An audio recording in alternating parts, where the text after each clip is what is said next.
En España existe el derecho a la eutanasia, el derecho a que el Estado te mate, y no existe el derecho universal a que el Estado te alivie en tu sufrimiento, el derecho a los cuidados paliativos. Existe la evidencia de que una buena medicina y unos buenos cuidados paliativos acaban con la falsa necesidad de eutanasia, porque quien en un momento dado pide morir, lo que está reclamando realmente es no sufrir. No es una muerte buena ni digna, es un homicidio pactado y realizado mediante una inyección letal. La eutanasia degrada, los cuidados paliativos dignifican. Este texto, señorías, recoge el derecho a recibir unos cuidados paliativos integrales, así como el derecho a recibir una asistencia espiritual. Cuando el Gobierno, utilizando el asalto al Tribunal Constitucional, obliga al Estado a proveer la muerte en contra del deber de proteger la vida, cuando en esa sentencia se equipara la eutanasia a los cuidados paliativos, podemos concluir, señorías, que su intención es condicionar al legislador futuro para que le sea complicado realizar una reconversión a favor de la vida, atentando, señorías, contra la pluralidad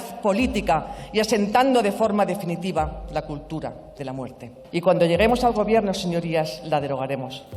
Vox considera en esta proposición de ley que los cuidados paliativos bastan y eliminan la necesidad de la eutanasia. Y esto no es verdad. Un país avanzado debe tener cuidados paliativos garantizados y también una ley de eutanasia garantista. La moral, la religión y las creencias deben ser protegidas por la ley, pero no las pueden hacer ley, porque es imponer esa moral, esa religión y esas creencias a los demás. Y dicen ustedes, el principal derecho es el derecho a la vida. Y yo les digo, la vida es un derecho, no es un deber. No se puede obligar a vivir a quien no quiere sufrir más. Dicen que los derechos emanan de la naturaleza de las cosas. ¿Cómo se detecta un derecho en la naturaleza? ¿Con quién hablan? Afirman en su texto que con la ley de la eutanasia se ha optado por la generalización de la cultura de la muerte. ¿Qué es la cultura de la muerte? Hablan del sufrimiento físico, del sufrimiento psíquico y del sufrimiento espiritual. ¿Qué es el sufrimiento espiritual? ¿A qué dimensión afecta si no es física y psíquica? ¿Cómo se detecta? ¿Por qué lo ponen ustedes en el texto de una ley? De nuevo, su creencia particular invade la ley general. También dicen que hay que proteger la vida hasta su extinción natural. ¿Qué es la extinción natural? ¿No se dan cuenta de que el ser humano progresa contra el fin natural de las cosas? ¿De que lo natural es morir de caries? ¿O que lo natural es que muera 1 de cada 3 niños? Vivir la vida en libertad,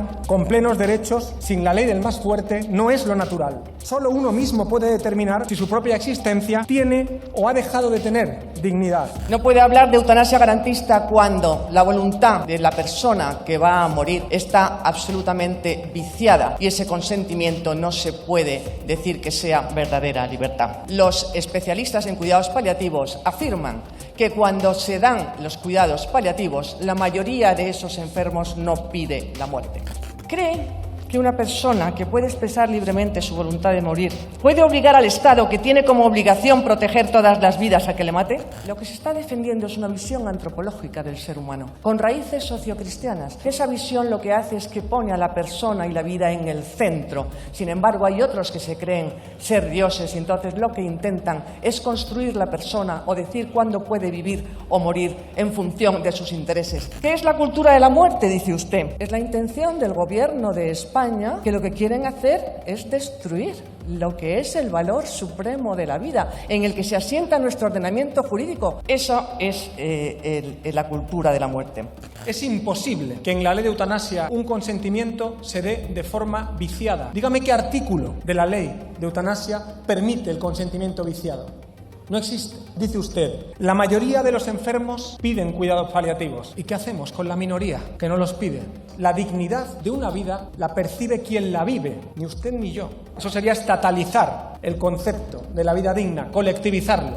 Dice que nadie puede obligar al Estado a dar fin a su vida. ¿Por qué el Estado tiene que mantener viva a una persona que no quiere seguir viviendo, que está pidiendo que terminen con su sufrimiento?